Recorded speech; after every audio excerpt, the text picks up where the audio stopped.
with my cousin, the owner of our home, going through cancer treatments, while we had a drug house, a flop house, a chop shop next door to us, that Scan finally had to step in to close, and now we have more drug dealers renting the basement of the same house, and I will be having to contact Scan again. While they were in the house, we experienced shootings, beatings with a pistol, theft, threats. There was a child under 2 years old there that the drug dealer was the father. Once they were removed from the home by the owners in Scan, they targeted us as they knew we were the ones that reported them. They broke into our garage 2 times and stole $8,000 to $10,000 worth of stuff.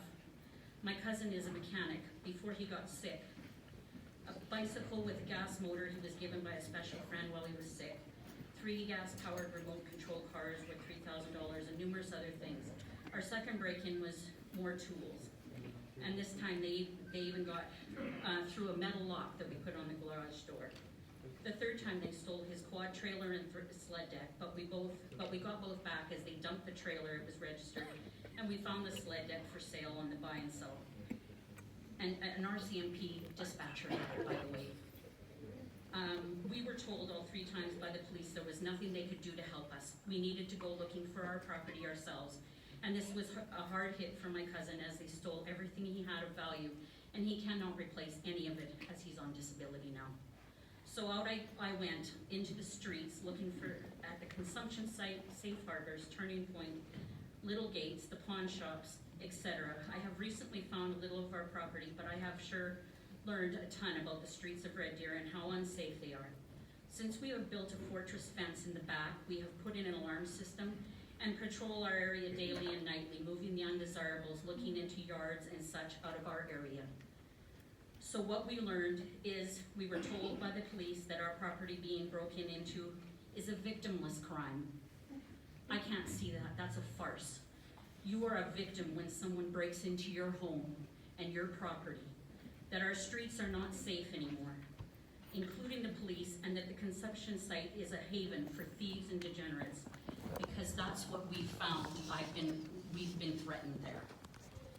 Since I wrote this, we have been victims for the 4th time now, the other night, and have reported it to the police. And the woman was a 7-month pregnant woman going through our backyards, stealing flowers. I have been downtown to see a bomb disposed of, blown up by the bomb squad from Calgary. Someone stabbed, police cruisers surrounded by Indigenous men, to where they had to retreat to his vehicle and call back up because they were telling them that they were going to kill him. People coming out of the consumption site and defecating on the street and in the parking lot. Someone come out of the consumption site and continue to walk downtown, flailing all high and volatile in the middle of the supper hour. Just a time check here. So, just so you know, you did just... Oh, okay. Yeah. Sorry, so anyways, we've had lots of stuff go on. My suggestion is rehab jails. If you're caught doing anything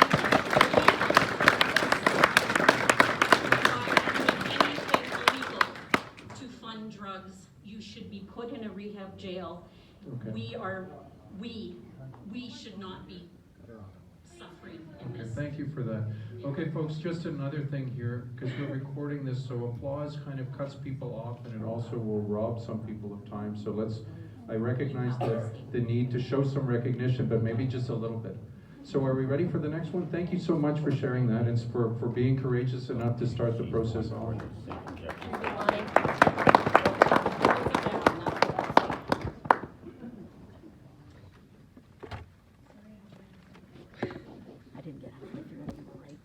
My name is Laura. I grew up in the city of Red Deer, been born and raised here, and it will always be my home. But it's not as it was when I was a child. My children will not get to bike around their neighborhoods or go to parks unsupervised. We avoid the trails, we avoid downtown, we avoid this entire city. It saddens my heart to see what was once a beautiful community become a cesspool of crime and drugs. To witness my family and friends have to replace multiple vehicles that have been damaged, broken into, or stolen altogether. To have a friend almost lose her child because fentanyl residue was on the grocery cart that she was shopping with. To witness drug addicts shooting up in front of our schools and the response being, let's give them more needles, I'm sorry, but this just isn't okay. When did the rights of drug addicts become more important than the safety of my children? More important than the local businesses trying to stay afloat in an economy that's not doing wonderful?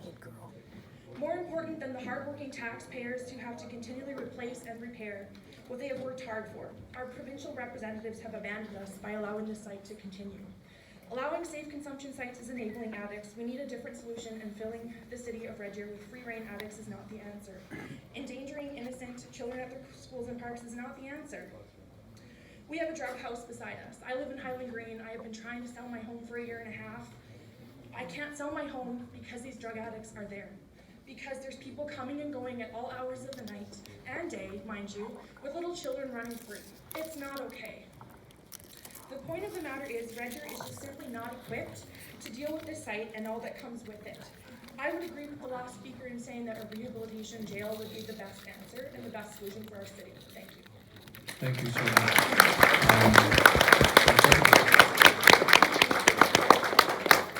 I'm not going to say very much other than I come from Riverside ghettos. It used to be Riverside Meadows where you could raise a family.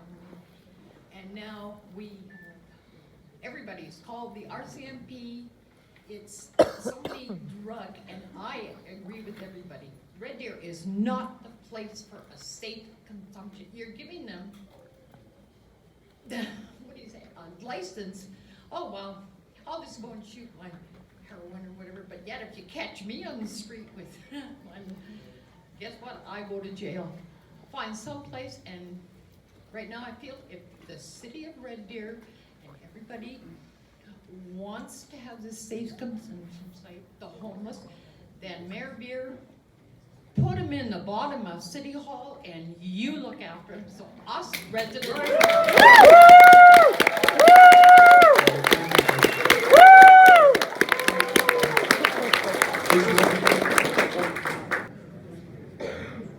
Okay, I agree with Myra. I live in the same neighborhood and I've lived there for decades and decades.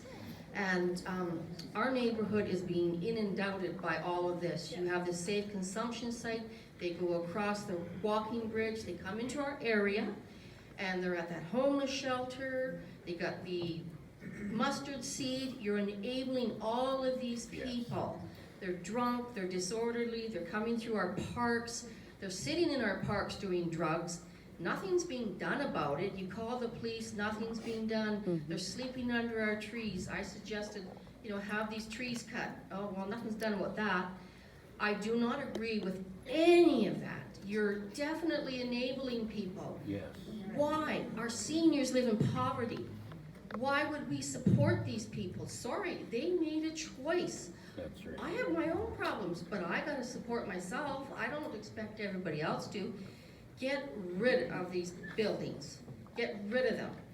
The government should not be paying for that. That's our tax-paying dollars. This is not our problem. Put them in jail. Work camps. So nobody should get anything for free. Nothing is free in life. We're living in a free society here, it seems like. The ones who work are punished. The ones who don't get everything. That's ridiculous. And I agree. Get rid of it. I don't see anything positive, especially about Red Deer. I would gladly move out of town now. It's so horrible. It's the crime, the drugs, the mess, the garbage. And then when you do put these areas in, does the city hire, or does the government hire more people to come in and clean these areas up? Nope, they sure don't. It's up to the community to clean it up, or it's just flowing all around. It's just garbage. Like, if the government's going to do it, then the government should hire people to clean up all of these areas and look after them, round them up all the time. Quit putting them in our areas. We do not want them. Thank you. Thank you so much.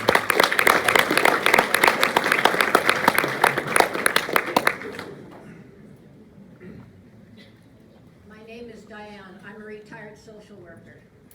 And I just want to have some thoughts to say about the staff that run the agencies that deal with the people. They're wonderful people. I worked with them for 20 years. However, things are changing in Red Deer. We live in the condo between the safe injection site and mustard seed, which used to be loaves and fishes. So we have a steady traffic of people going by our place all the time. We had to put in a 6-foot fence because when our garage door was opening, people would try to sneak in. So we put up a great big fence the whole length of the property. However, they still broke into the garage. They cut a big hole in the garage door, broke into everybody's locker, stole everything. So we had that all fixed. I haven't got a solution. I don't know what to do. We can see at night it's a gong show. We have people running around bare naked. We have people shooting up. The police are there. They're called just about every night. It's a gong show down there. And I've lived in Red Deer all my life. I'd like to take back our city. Yeah. I'd like to take lunch and walk down to the river, but we can't. Because there's needles, there's excrement, there's debris, we can't do it. I'd like to walk downtown from our condo. I'm afraid to. I'm just afraid to. I might not have been afraid 20 years ago, but I'm afraid now as I get older. And that's all I'm saying. I have no answers. I don't know what the answer is, but when we put the methadone clinic in here, we brought addicts from all over Western Canada. And the more services we're offering now, the more addicts we're bringing in from Western Canada. I don't mind looking after our own people, but I'm tired of bringing people in from all over Western Canada. That's right. Thank you. Just a quick. Your moderator mentioned the word perspective, and I think that's where I'm coming from, is the perspective of the confusion, because we get a different perspective from the people that deal in the front lines with these addictions. We get a different perspective from business owners that have to deal with the fallout. We get a different perspective from the RCMP, who are also on the front line, obviously, and we get a different perspective from our city hall when they talk about this issue.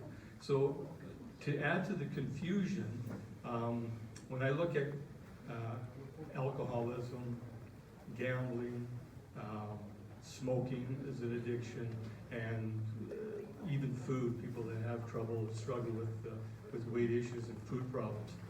We don't seem to have that solution that we're talking about tonight for those addictions. And so part of my confusion is trying to wrap my head around why this solution and this addiction seem to go together. And it just, I think, in my perspective of this, it adds to the confusion of a very sensitive, intense, and divisive issue in this community.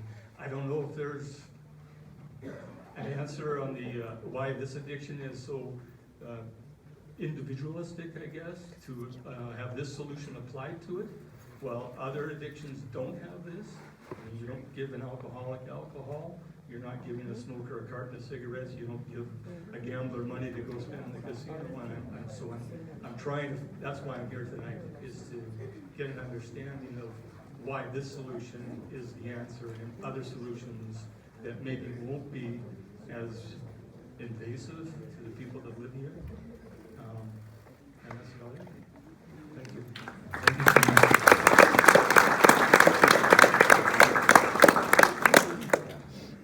We can hear me okay?